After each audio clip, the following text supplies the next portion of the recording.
Hello again. Now then, today's story is called The Blue Jaguar, and it's in two parts. It's a story from 1971, 1972, and I originally wrote the story for It's a Rum Life book 3, and you can read the story in its entirety in that book. You can download it free of charge and read all the stories in it, and lots and lots. It covers 14 years and free to download, or you can listen to it on Buzzsprout on our audio books site, or you can listen to it in two parts here. Okay, two parts now, because I think each part is different.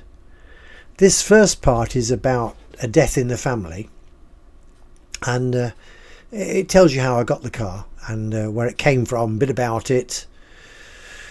The second part is how it finished, what happened to the poor old car. It ended up getting a bit wrecked, but that's an interesting story as well. So this one it's just a nice little story. It's quite short. I hope you enjoy listening to it and watching it.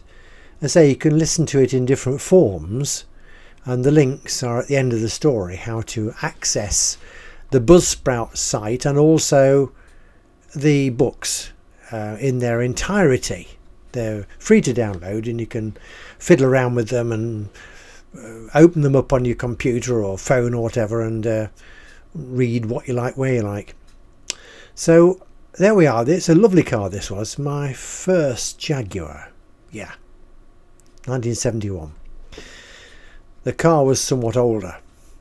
Hope you enjoy the story. Okay, we're going to begin. And this story is taken from It's a Rum Life, Book 3, Ivy House Tales, 1970 to 1984.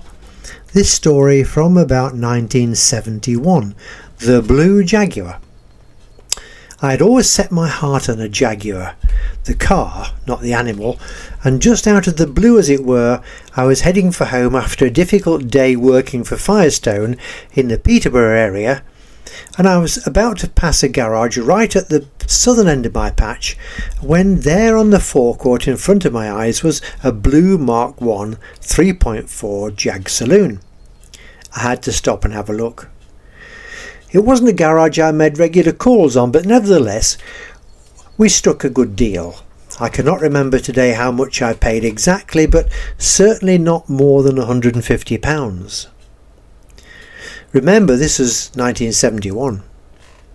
It was a nice car, quite original, in dark blue with blue leather interior. The Mark 1 Jag had a narrow rear axle configuration and smaller rear window. Apart from that, from the front, they were just the same as their more famous successor, the Mark II. This particular car was, if I remember correctly, first registered in 1956. It was 14 years old. It was a Mark I road car that Mike Hawthorne was driving when he died, not long after becoming Formula One world champion. Many folk could not help thinking that perhaps he was overstretching the traction of that back axle on that fateful day. The Mark II was a dramatically changed automobile with far better rear-end stability. The engine in my new acquisition was that famous straight six XJ twin overhead camshaft arrangement made popular in the Le Mans winning C and D racing Jaguars in the early 1950s. It was a truly beautifully designed motor car in every way. The blue coachwork cleaned up well. So good, brother-in-law Stephen was delighted when we offered him the use of the car to provide transport for his bride at their forthcoming wedding. I loved that car, and it was the first choice of transport when one night I received a call from my estranged mother to tell me my father had died. It was 1972. We were now well established in Ivy House, New Bolingbroke, just 10 miles north of Boston, and it must have been about 2 a.m. when she telephoned to say he had been taken into hospital and subsequently died. There was no real need to push its power on that 50-mile journey in the middle of the night, but I had been far closer to my father in those last 2 years of his life than at any time before. The thought of never seeing him again seemed to compel me to get to the last place he had been alive as quickly as possible. At this time I was travelling the roads of South Lincolnshire, North Norfolk and North Cambridgeshire as the General Line Salesman, the American title, for the Firestone Tyre and Rubber Company. I visited each and every part of my allotted patch on regular days every week. Consequently, I knew every road and byway virtually backwards and almost blindfold, and I was in fact driving the car back to the same village I had bought it from just the previous year. Those Jaguar engines were quite remarkable, far ahead of their time in design, and normally needed very little general attention. Despite its 14 years, that blue Jag hardly missed a beat during that journey.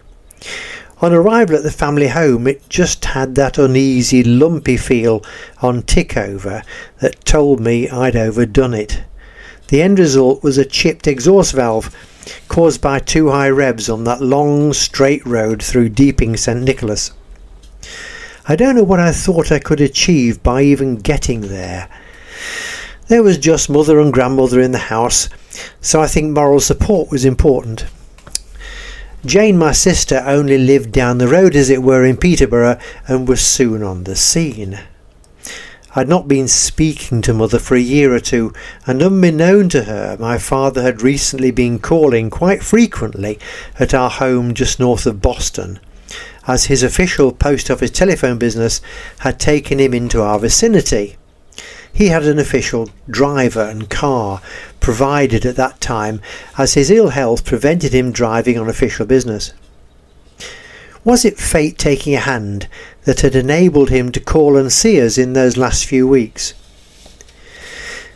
By the very next morning I decided I could not stay in the house with 3 women for long, and phoned Fred, my boss, to tell him I would be resuming my work, but perhaps for a few days it would not be quite so well organised. The funeral took place at Peterborough Crematorium. I knew he was well liked, but was still staggered at finding the building was filled to overflowing by his work colleagues and friends. My father also loved his cars, and the blue Jag was something he had never managed to own himself, and it was my choice for attending the funeral as a token of that. There we are. What's coming up next is the Blue Jaguar Part 2. I haven't decided on a title for that yet. I've got to find something intriguing, to make you look at it. Something worthy of the story, because the story is quite funny. Although the poor old car ended up unusable. Anyway, there we are. So hope you enjoyed that. Links coming up for the our website, where you can find the links to Buzzsprout and all the books. Thank you for being with us today. Ta-da! Don't forget this hand. Here we are. If you enjoyed the story, think about giving us a like, and think about subscribing to the channel, and also how about sending the story to your friends, sharing it. So that's, where are we? Give us a like if you like it. Subscribe to the channel, helps us grow. That's very good for records with YouTube. They like lots of subscribers. It's growing nicely. And if you share it with your friends, there's even a better chance of other folks subscribing from other parts of the universe, might we say. Thanks for being with us today.